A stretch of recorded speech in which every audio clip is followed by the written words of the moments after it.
The nurse waited until no one was paying attention and reached toward the newborn. By the time anyone reacted, it was already too late. The ward door had been locked, and she continued harming the infant. Security smashed through the glass with a fire extinguisher, but the tragedy could no longer be undone. Then the nurse made a strange move.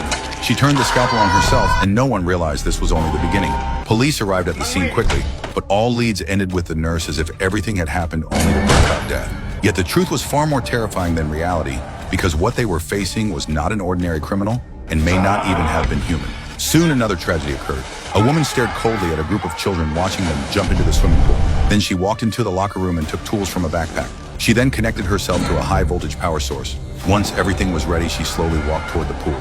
A nearby security guard sensed danger and tried to stop her, but unexpectedly became the first victim at that moment. The children finally realized something was wrong and instinctively swam toward the edge, but it was already too late. After receiving the report, police rushed to the scene, immediately facing yet another indiscriminate massacre. They already suspected a connection between the two cases, but they had no time to think further, because a third tragedy was already unfolding. A boy climbed over a fence and entered a school. He pulled out a handgun and opened fire on everyone. One innocent life after another fell.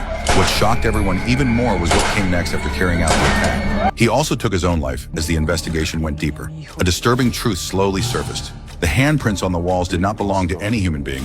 What exactly was controlling these souls? The answer was hidden within that cornice.